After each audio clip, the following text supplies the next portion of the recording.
대학 합격의 마지막 관문, 바로 면접이죠. 이것 때문에 지금 고민 많으시죠? 그래서 오늘은요, 이 복잡하기만 한 학생부 종합전형, 줄여서 학종 면접을 아주 명확하고 또 바로 써먹을 수 있는 전략 가이드로 싹 풀어드리겠습니다. 특히 오늘은 우리나라 대표 국립대죠. 부산대학교랑 경북대학교의 학종 면접 최종 전략을 한번 짜볼 건데요. 자, 이런 순서로 한번 제대로 파헤쳐 보겠습니다. 자, 그럼 첫 번째 섹션부터 시작해 볼까요? 여러분 한번 생각해 보세요.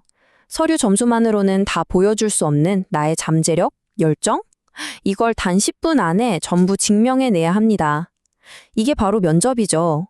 이 마지막 관문이 대체 우리한테 어떤 의미인지 그것부터 한번 짚고 넘어가 볼게요. 그러니까 이 면접은요, 여러분이 그냥 종이 위에 적힌 스펙이 아니라는 거, 이 캠퍼스에 진짜 활기를 불어넣을 살아 숨쉬는 인재라는 걸 보여줄 수 있는 단 한 번의 기회인 셈입니다. 자, 그럼 이제 본격적으로 두 대학, 부산대와 경북대의 차이점을 파헤쳐 봐야겠죠? 먼저 면접이 어떻게 진행되는지 가장 기본적인 룰부터 비교해 보겠습니다. 자, 이 표를 딱 보시면요, 두 대학의 아주 결정적인 차이가 눈에 들어올 겁니다. 바로 면접 비중이에요. 경북대가 30%로 더 높죠. 이게 무슨 뜻이겠어요?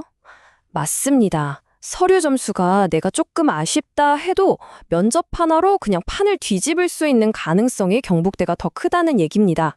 굉장히 중요한 포인트죠. 자, 그럼 이런 기본적인 차이를 알았으니 이제 진짜 중요한 걸 봐야죠. 단순한 숫자 너머에 있는 거. 그러니까 면접관들이 대체 뭘 보고 학생을 뽑으라고 교육받았나 하는 그 핵심 평가 기준을 한번 들여다볼 시간입니다. 두 대학이 공통적으로 정말 중요하게 보는 키워드가 딱 하나 있습니다. 바로 진로 역량이에요. 근데요, 여기서 우리가 주목해야 할 점이 있습니다. 똑같이 진로 역량이라고 부르는데 이걸 평가하는 방식은 두 학교가 미묘하게 달라요. 바로 이 자료가 그 차이를 명확하게 보여줍니다. 보세요. 경북대학교 공식 가이드북이거든요. 어떤 전형에서는 이 진로 역량 하나가 무려 총점의 50%, 절반을 차지할 수도 있다는 겁니다. 와, 정말 어마어마하죠? 자, 바로 이 지점이 우리 전략의 핵심입니다. 그러니까 두 대학 다 너희 전공에 얼마나 관심 있고 노력했니? 이걸 보는 건 똑같아요. 그런데 이걸 포장하는 방식이 달라야 한다는 거죠. 예를 들어 내가 동아리에서 리더십을 발휘한 경험이 있다? 부산대에서는 이걸 사회 역량이라는 큰 틀에서 어필해야 하고요. 경북대에서는 똑같은 경험을 공동체 역량과 학업 역량으로 잘게 쪼개서 설명하는 게 훨씬 더 효과적이라는 뜻입니다. 이해되시죠? 자, 좋습니다. 이제 게임의 규칙은 다 파악했어요. 그럼 뭘 해야 할까요? 그렇죠. 이기는 전략을 짜야죠. 합격을 부르는 답변, 대체 어떻게 만드는 건지 그 실전 플레이북을 지금부터 공개합니다. 이 두 답변의 차이 느껴지시나요? 이게 모든 걸 말해줍니다. 합격한 답변을 보세요. 저는 프로젝트를 통해 이렇게 나의 이야기로 시작합니다. 생기부에 딱 박혀있는 구체적인 경험이죠. 그런데 불합격 답변은 어때요? AI랑 빅데이터가 중요할 것 같습니다. 이건 뭐 사실 누구나 할 수 있는 얘기잖아요. 핵심은 바로 이 구체성에 있습니다. 나만의 스토리가 있느냐 없느냐 그 차이입니다. 그럼 최고의 준비는 어디서부터 시작해야 할까요? 바로 여러분 손에 있는 여러분 자신의 생활기록부, 생기부입니다. 이걸 그냥 서류라고 생각하면 안 돼요. 여러분의 합격을 위한 최고의 교과서로 만들어줄 3단계 비법을 알려드릴게요.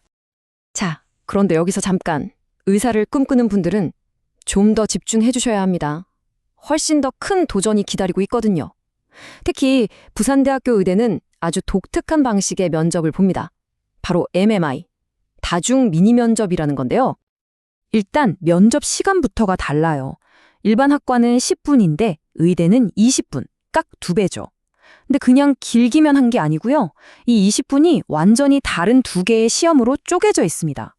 첫 번째 방에서는 여러분의 과거, 즉 생기부를 아주 집요하게 파고들고요. 두 번째 방에서는 미래의 의사로서 맞닥뜨릴 수 있는 아주 까다로운 윤리적 딜레마 상황을 던져주고 자, 어떻게 해결할래? 하고 묻는 거죠. 예를 들면 이런 거죠. 실제로 나왔던 기출문제인데요. 수술실 CCTV 설치 의무화해야 합니까? 와, 정말 대답하기 굴장한 질문이죠? 이런 복잡하고 현실적인 문제에 대해 자기 생각을 논리적으로 밝혀야 합니다. 자, 이런 질문에 답하는 핵심 요령이 있습니다. 절대로 정답을 찾으려고 하면 안 돼요. 그게 함정입니다. 중요한 건, 이 문제에는 이런 측면도 있고 저런 측면도 있구나 하고 여러 관점에서 문제를 분석하는 능력을 보여주는 거예요. 그리고 그 문제의 가장 근본적인 핵심, 예를 들어 CCTV 논쟁은 사실 환자와 의사 사이의 신뢰 문제잖아요. 바로 그 핵심을 딱 짚어낼 수 있다는 걸 어필해야 합니다. 자, 이렇게 모든 준비를 마쳤다고 칩시다. 그런데 이 모든 걸 관통하는, 합격하는 학생들이 공통적으로 가진 단 하나의 궁극적인 비밀은 과연 뭘까요? 그 비밀은 바로 이 두 가지의 완벽한 균형에 있습니다. 하나는 준비성, 또 다른 하나는 진정성입니다. 그러니까 달달 외워서 로봇처럼 말하는 건 절대 안 되고요. 아주 철저한 준비성을 바탕으로 그 위에 여러분만의 진짜 경험과 고민을 녹여낸 진정성을 보여주는 것. 바로 이겁니다. 자, 그럼 이제 진짜 마지막 체크리스트입니다. 면접장에 들어가기 직전에 내 모든 답변이 이 4가지 원칙을 담고 있는지 꼭 한번 확인해 보세요. 첫째, 정답이 아니라 생각하는 과정을 보여주기. 둘째, 나만의 스토리를 학과랑 연결하기. 셋째, 실패 경험도 배움의 기회로 포장하기. 그리고 넷째, 전공 관련 시사 이슈에 대한 내 생각 정리해두기. 이 4가지 잊지 마세요. 그리고 이건 실제 입학사정관이 직접 해준 말이니 꼭 기억하세요. 완벽한 답변보다 논리적인 사고 과정이 훨씬 더 중요하다고요. 면접관들은 잘 외운 대본을 듣고 싶은 게 아니라 여러분이 어떻게 생각하는 사람인지 그 과정이 궁금한 겁니다. 자, 여기까지 부산대 경북대 학종 면접에 대해 아주 깊이 파고들어 봤습니다. 이제 남은 건 이 모든 전략 위에 여러분만이 들려줄 수 있는 고유한 이야기를 입히는 거겠죠? 여러분의 이야기를 멋지게 펼칠 그날을 응원하겠습니다. 행운을 빕니다.